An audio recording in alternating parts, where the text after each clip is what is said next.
오늘 본문은 이렇게 시작합니다. 여호와께서 모세에게 이르시되 내가 죽을 기한이 가까웠으니 요사를 불러서 함께 해막으로 나오라. 내가 그에게 명령을 내리리라. 하나님의 이 지시대로 모세와 요수아가 나아가서 해막에 섰습니다.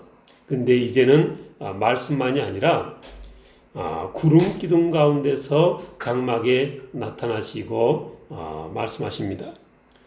16절 너는 내 조상과 함께 누려니와 이 백성은 그 땅으로 들어가 음란히 그 땅에 이방 신들을 따르며 일어날 것이요 나를 버리고 내가 그들과 맺은 언약을 어길 것이라.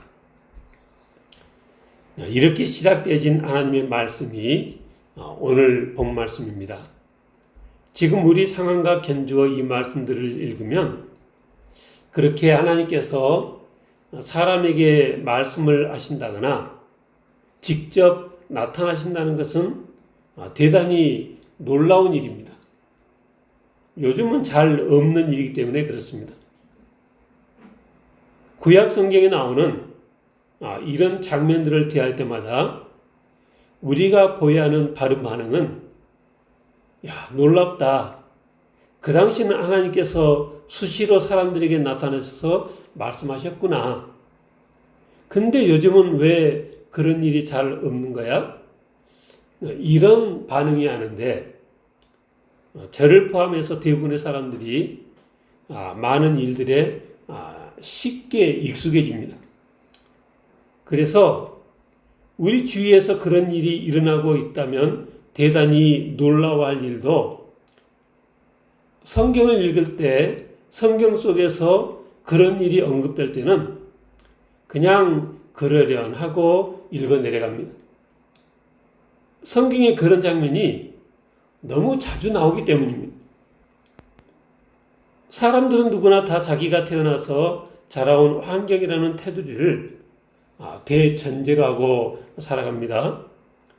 그래서 현대를 살아가는 대부분의 사람들은 하나님을 거의 의식하지 않습니다. 이 세상은 하나님과 별 상관없이 지금까지 이렇게 굴러왔고 또 앞으로 그렇게 굴러갈 것이라 그렇게 생각합니다. 왜냐하면 태어나서 지금까지 그래 보이는 세상만 살아왔기 때문입니다. 그러나 사실은 그렇지 않습니다. 하나님께서 에덴 동산에서 아담과 하와를 창조하셨을 때는 아담과 하와와 많은 시간을 함께 하셨습니다. 창세기 3장에 보니까 아담과 하와가 선악과 범죄를 저지른 후입니다. 그날 바람이 불 때 그들이 그날 바람이 불 때 동산에 거니시는 여호와 하나님의 소리를 듣고 아담과 그의 아내가 여호와 하나님의 낯을 피하여 동산 나무 사이에 숨었다 그랬습니다. 그래서 하나님께서 아담아 내가 어디 있느냐 그렇게 부르셨고요. 그래서 아담이 내가 하나님의 소리를 듣고 벗었으므로 두려워서 숨었습니다. 그러니까 하나님께서 누가 너의 벗었음을 내게 알렸느냐? 내가 내게 먹지 말라 명한 그 나무 열매를 내가 먹었느냐? 이런 대화가 오고 갔습니다. 그러니까 그들이 그날 바람 불 때 동산에 거니시는 여호와의 소리를 들었다 그랬는데, 그러니까 당시 하나님께서 에덴산을 자주 거니신 거죠. 삼위 하나님께서 서로 말씀들을 나누시면서 거니셨을 것 같습니다. 어쨌든 당시 상황은 인류의 첫 조상 아담과 하와는 일부러 피해 숨지 않으면 하나님과 자주 마주칠 수밖에 없는 환경 속에서 살았다는 것입니다. 무슨 죄를 저질러도 금방 하나님이 의식되어지는 그런 세상에서 살았습니다. 선악과 범죄로 아담과 하와가 에덴에서 쫓겨나긴 했지만 그 이후로도 하나님께서는 당신의 형상대로 지으신 사람들을 계속 가까이 하시고 말씀하시고 하셨습니다. 우리가 잘 아는 것처럼 에녹과는 아예 300년을 동행하셨습니다. 수시로 아브라함에게 찾아오셔서 말씀하셨고, 이삭, 야곱, 요셉으로 이어져 모세, 여호수아, 그 후로도 많은 선지자들에게 찾아오셔서 말씀하시고, 아예 성전을 짓도록 해서 이스라엘 백성들 가운데 거하셨던 하나님이십니다. 광야에서 이스라엘 백성들이 행진할 때는 앞서가시며 구름기둥, 불기둥으로 함께 하셨던 하나님이십니다. 근데 그런 하나님께서 하시는 말씀이 장차 지금과는 많이 다른 때가 올 것인데 17절 내 얼굴을 숨겨 그들에게 보이지 않게 할 때가 올 것이라 라고 말씀하십니다. 내가 그들에게 진노하여 그들을 버리며 내 얼굴을 숨겨 그들에게 보이지 않게 할 것인즉 그들이 삼킴을 당하여 허다한 재앙과 환란이 그들에게 임할 그때에 그들이 말하기를 이 재앙이 우리에게 내리면 우리 하나님이 우리 가운데 계시지 않은 까닭이 아니냐 할 것이라. 늘 사람에게 찾아오시고 말씀하시고 하시던 하나님께서 그들에게 보이지 않게 당신의 얼굴을 숨겼다는 것은 여기 보니까 다른 말로 하나님께서 그들을 버리셨다는 말입니다. 그렇게 하나님께서 그들을 버려 당신의 얼굴을 숨기면 그게 그들에게는 무슨 상관입니까? 상관이 있어도 많이 있는데 그렇게 하나님께서 그들을 버려 당신의 얼굴을 숨기면 17절 그들이 삼킴을 당하여 허다한 재앙과 환란이 그들에게 임하게 될 것이라 하셨습니다. 그리고 그렇게 그들이 삼킴을 당하여 허다한 재앙과 환란이 그들에게 임할 그때 그들이 말하기를 이 재앙이 우리에게 내리면 우리 하나님이 우리 가운데 계시지 않은 까닭이 아니냐라고 할 것이라 하십니다. 근데 하나님께서 이스라엘 백성들에게 이렇게 하시겠다는 이유가 무엇입니까? 18절에 보니까 또 그들이 돌이켜 다른 신들을 따르는 모든 악행으로 말미암아 내가 그때 반드시 내 얼굴을 숨기리라. 근데 여기서 한 가지 이해가 안 되는 것은 지금 신명기 이 말씀이 되어지는 상황은 아직 가나안 땅에 들어가기 전입니다. 말하자면 아직 뚜껑도 열지 않은 때입니다. 그런데 하나님께서는 모세에게 그들이 돌이켜 다른 신들을 따르는 모든 악행으로 말미암아 내가 그때 반드시 내 얼굴을 숨기는 때가 올 것이라 라고 말씀하신 것입니다. 신명기가 어떤 책입니까? 여기 신명기의 신자는 우리가 흔히 아는 신명기가 아니라 거듭신 신명기입니다. 하나님의 명령을 잘 지켜 행해라. 잘 지켜 행하면 너에게 복이 될 것이고 그렇지 않으면 너에게 많은 화가 따를 것이다. 이 말씀을 계속 반복해서 당부하고 계시는 말씀이 바로 이 신명기 말씀입니다. 그리고 또 강조되고 있는 것이 내 이 명령을 지켜 행하는 것은 어려운 것이 아니다. 지키려고만 하면 네가 할 수 있다. 라는 것입니다. 신명기 30장 11절 내가 오늘 내게 명령한 이 명령은 내게 어려운 것도 아니요 먼 것도 아니라 하늘에 있는 것도 아니고 바다 밖에 있는 것도 아니다. 14절 오직 그 말씀이 내게 매우 가까워서 네 입에 있으며 네 마음에 있은즉 네가 이를 행할 수 있다 그랬습니다. 그리고 이어지는 15절에 보니까 보라 내가 오늘 생명과 복과 사망과 화를 내 앞에 두었나니 19절 생명과 사망과 복과 저주를 내 앞에 두었은즉 너와 내 자손이 살기 위하여 생명을 택하고 그랬습니다. 생명을 택하고 내는 여호와를 사랑하고 그의 말씀을 청정하며 또 그를 의지하라. 그러니까 일이 어떻게 되냐는 전적으로 너희들 하기에 달렸다라는 말씀이십니다.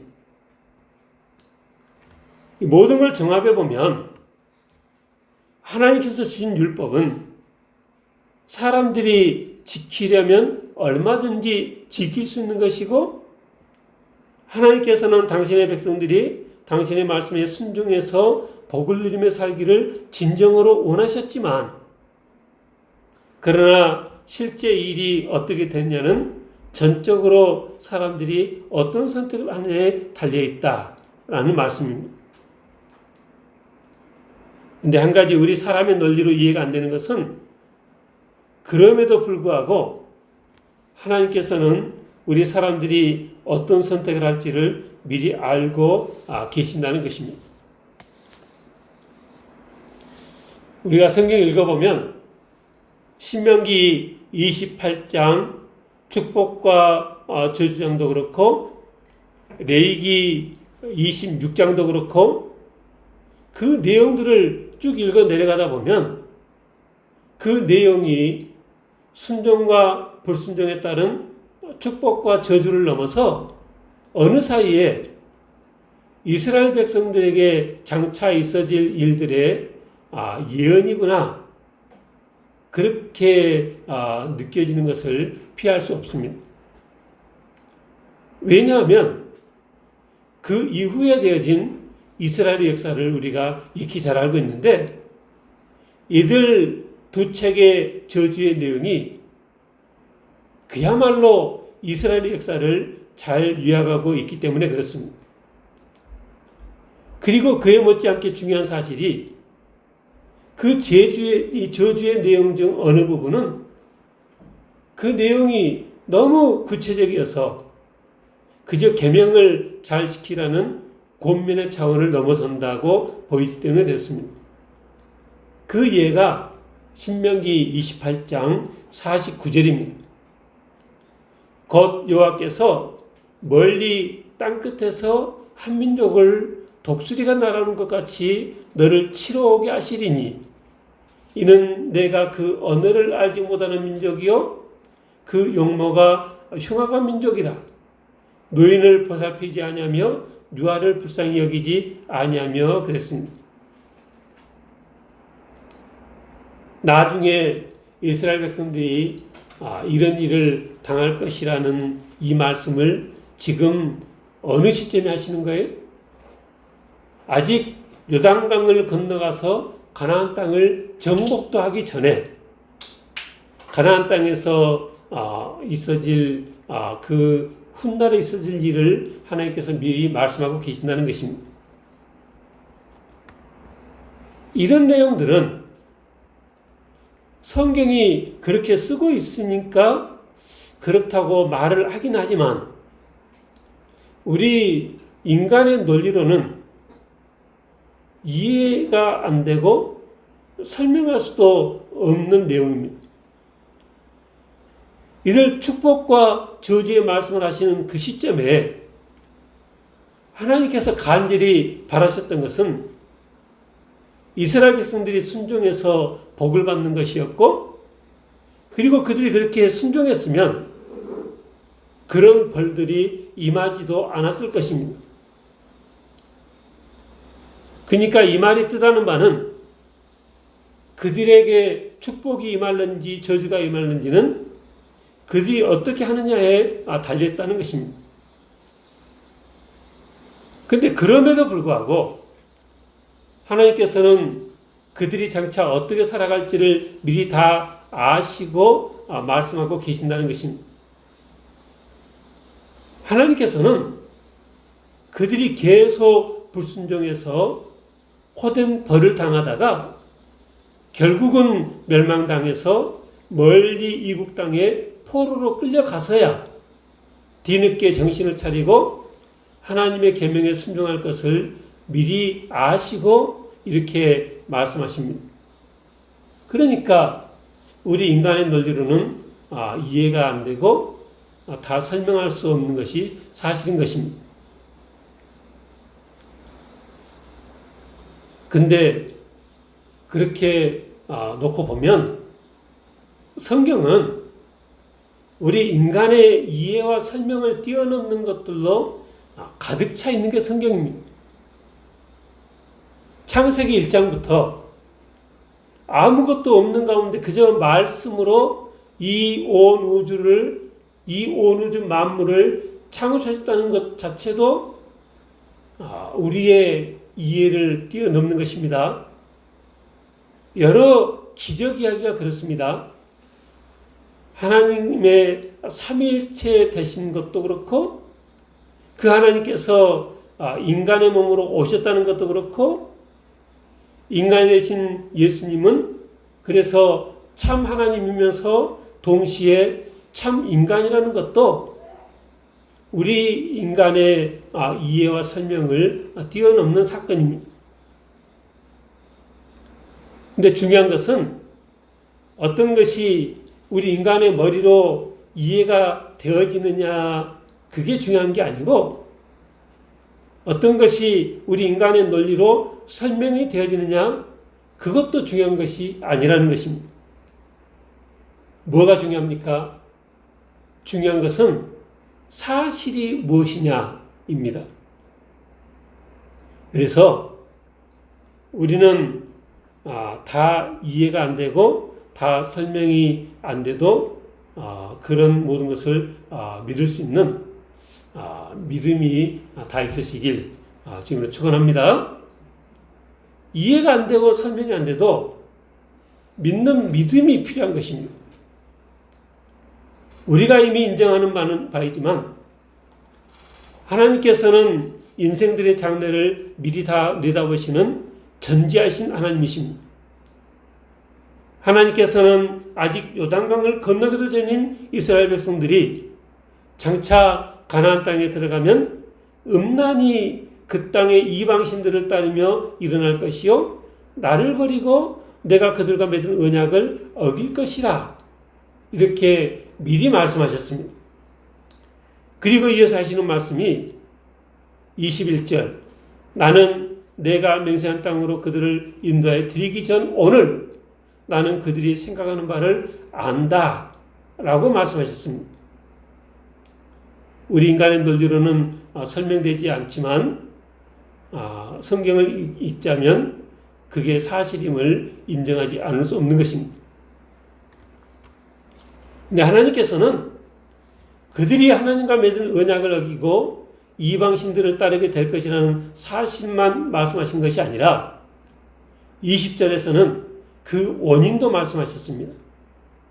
20절 내가 그들의 조상들에게 맹세한 바 적과 꿀이 흐르는 땅으로 그들을 인도하여 드린 후에 그들이 먹어 배부르고 살찌면 돌이켜 다른 신들을 섬기며 나를 멸시하여 내 언약을 어기리니 그랬습니다. 이스라엘 백성들이 축복의 땅 가나안에서 먹어 배부르고 살찌면 그리할 것이라는 것입니다. 흔히 우리 하는 말이 배부르고 등이 따뜻하다 이런 말입니다. 누구나 바라는 기본적인 복입니다. 근데 그처럼 복을 받아서 배부르고 등이 따뜻하면 사람들이 자신의 본분을 망각하고 하나님 앞에서 교만해진다는 것입니다. 그래서 잠언 기자는 잠언 3장 8절에 나를 가난하기도 마옵시고 부하기도 마옵시고 오직 필요한 양식으로 나를 먹이시옵소서 했습니다. 왜요? 너무 부하면 혹 내가 배불러서 하나님을 모른다. 여호와가 누구냐 할까 두렵다는 것입니다. 물론 모든 부자가 다 그런 것은 아닙니다. 성경에 아브라함도 안 그랬고 욥도 안 그랬습니다. 근데 나 자신이 그럴 만한 믿음이 아니면 부자 되는 것을 그렇게 간절히 바라는 것은 지혜로운 일이 아니라는 것입니다. 부자로 살길 바라면 먼저 믿음의 그릇이 준비되어 있어야 하는 것입니다. 이 모든 일이 미리 내다보이시는 하나님께서 모세에게 오늘 본문에 보니까 조금 독특한 명령을 하셨습니다. 19절에 그러므로 이제 너희는 이 노래를 써서 이스라엘 자손들에게 가르쳐 그들의 입으로 부르게 하여 이 노래로 나를 위하여 이스라엘 자손들에게 증거가 되게 하라. 그래서 모세가 22절 그날 이 노래를 써서 이스라엘 자손들에게 가르쳤다 그랬습니다. 물론 어떤 음률로 불려졌는지 모르겠지만 하나님께서 이 노래에 어떤 가사를 붙이셨는지는 신명기 이어지는 32장에 잘 나와 있습니다. 32장 한번 보겠습니다. 하나님 작사 하나님 작곡의 이 노랫말의 가사말이 무엇입니까? 5절 그들이 여호와를 향하여 악을 행하니 하나님의 자녀가 아니요 흠이 있고 삐뚤어진 새더로다. 어리석고 지혜 없는 백성아 여호와께 이같이 보답하느냐? 그는 내 아버지시요 너를 지으신 이가 아니시냐? 그가 너를 만드시고 너를 세우셨도다. 이게 노래 가사였다는 것입니다. 그러니까 여기저기서 사람들이 노래로 이 가사로 이렇게 하는 말을 자주 듣게끔 하나님께서 하셨다는 것입니다. 15절에 보니까 그런데 여수run이 기름짐에 발로 찼도다. 내가 살찌고 비대하고 윤택함에 자기를 지으신 하나님을 버리고 자기를 구원하신 반석을 업신여겼도다. 그들이 다른 신으로 그의 질투를 일으키며 가증한 것으로 그의 진노를 격발하였도다. 그들은 하나님께 제사하지 아니하고 귀신들에게 하였으니 곧 그들이 알지 못하던 신들 근래에 들어온 새로운 신들 너희의 조상들이 두려워하지 아니하던 것들이로다. 그러니까 아직 요단강을 건너서 가나안 땅에 들어가기 전에 이런 가사로 노래를 지어서 이스라엘 백성들로 하여금 부르게끔 했다는 것입니다. 21절에 그들이 하나님이 아닌 것으로 내 질투를 일으키며 허무한 것으로 내 진노를 일으켰으니 나도 백성이 아닌 자로 그들에게 시기가 나게 하며 어리석은 민족으로 그들의 분노를 일으키리로다. 그러므로 내 분노의 불이 일어나서 수월의 깊은 곳까지 불사르며 땅과 그 소산을 삼키며 산들의 터도 불타게 하는도다. 39절 이제는 나 곧 내가 그인 줄 알라. 나 외에는 신이 없도다. 나는 죽이기도 하며 살리기도 하며 상하기도 하며 낫기도 하나니 내 손에서 능히 빼앗을 자가 없도다. 43절 너희 민족들아 주의 백성과 즐거워하라. 주께서 그 종들의 피를 갚으사 그 대적들에게 복수하시고 자기 땅과 자기 백성을 위하여 속죄하시리라. 그러니까 32장 그 하나님께서 가르치신 그 노래가 1절부터 43절까지 길게 긴 가사로 하나님께서 모세에게 가르치게 하셨는데 이 노래를 이스라엘 백성들이 다 가사를 외워서 노래를 부르다는 것입니다. 이렇게 노래를 지어 부르게 하신 이유가 무엇이냐? 오늘 본문 20절에 보니까 내가 그들의 조상들에게 맹세한 바 젖과 꿀이 흐르는 땅으로 그들을 인도해 드린 후에 그들이 먹어 배부르고 살찌면 돌이켜 다른 신들을 섬기며 나를 멸시하여 내 언약을 어기리니 그들이 수많은 재앙과 환난을 당할 때 그들의 자손이 부르기를 잊지 아니한 이 노래가 그들 앞에 증인처럼 되리라. 나는 내가 맹세한 땅으로 그들을 인도해 드리기 전 오늘 나는 그들이 생각하는 바를 아노라. 그래서 모세가 그날 이 노래를 써서 이스라엘 자손들에게 가르쳤다. 하나님의 생각이 뭡니까? 세월이 많이 지나서 하나님께서 하다 안 돼서 이 가나안 땅의 이스라엘 백성들을 다 멸망시켜서 이방 세력의 포로로 끌려가게 하셔서 저 먼 곳에 가서 그렇게 힘든 세월을 지날 때 그 수많은 재앙과 환난을 당할 때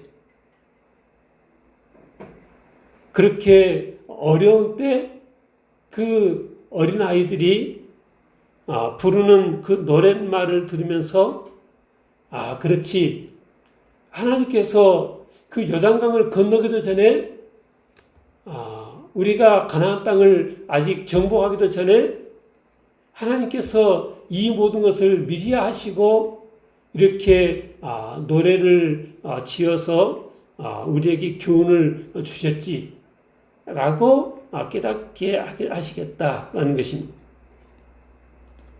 하나님 작사 작곡 이 노래가 선조들 입을 통해서 불려지는 것을 무심코 듣다가 자기들이 어떠한 잘못을 저질러 지금 이 모양 이 꼴인가를 깨닫도록 하나님께서 가나안 땅에 들어가기도 전부터 이 노래를 지어 백성들에게 가르치라 하셨다는 것입니다. 그래서 그 안아간 백성들이 자기들이 버리고 등진 하나님께서 얼마나 전지하시고 전능하신 분이신가를 깨닫기를 바라셨다는 것입니다. 우리가 살아가는데 이 노래라는 것이 대단히 중요한 비중을 차지합니다. 흔히 듣는 말이 가수들이 자기들이 부르는 노랫말 그 노래 가사대로 이연도 하고 자기들이 부르는 그 노래 가사대로 요절도 하더라. 그런 말들을 많이 합니다. 그 자기 노래를 얼마나 자주 부르겠어요? 자주 부르다 보니까 그 노래 가사에 많은 영향을 받게 된다는 것입니다. 그러니까 우리가 무슨 노래를 좋아하느냐 그리고 무슨 노래를 듣느냐가 중요합니다. 유행하는 가요 가사를 이렇게 들여다보면